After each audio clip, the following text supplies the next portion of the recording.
Thanks for coming to my poster. My name is ChenLI from Monash University. This study is about the impact of the modal SST background on the Atlantic-Pacific teleconnection.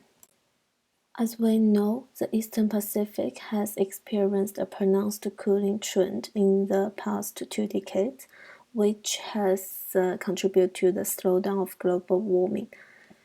However, our current climate models fail to reproduce this Pacific cooling trend.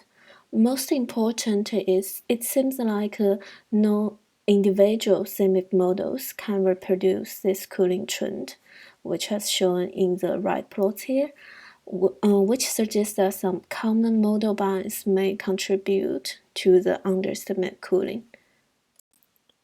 Previous studies have noticed the important role of the warming trend in the other two ocean basins in driving the Pacific cooling.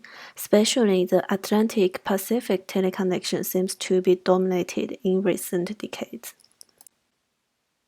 One recent study suggests if we add the semi-5-like Atlantic SST bias in the model simulation, the Pacific cooling response is much weaker.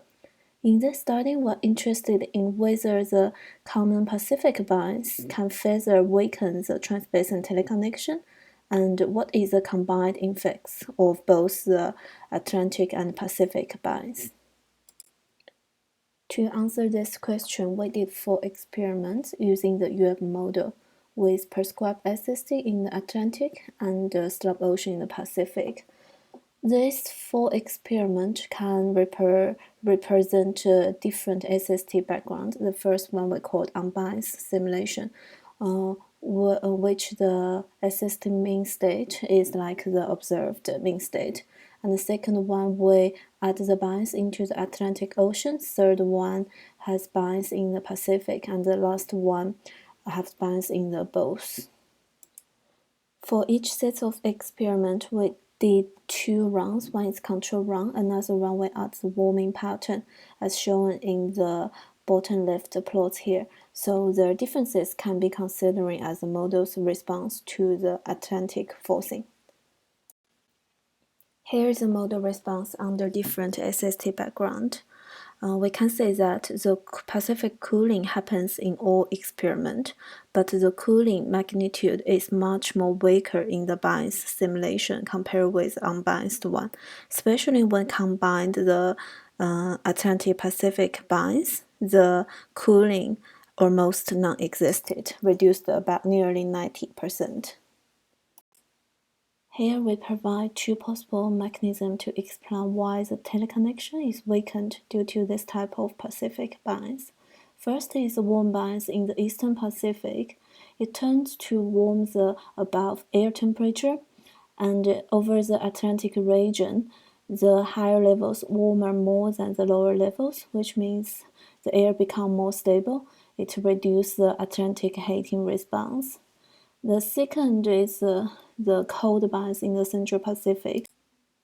As we know, the Central Pacific SST is the sensitive region for the mean state of work circulation.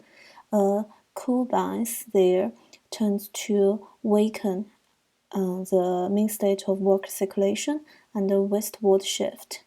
In corresponding, the zonal wind SST feedback in the Pacific is weaker when it has the cold bias in the Central Pacific. Here is a short summary.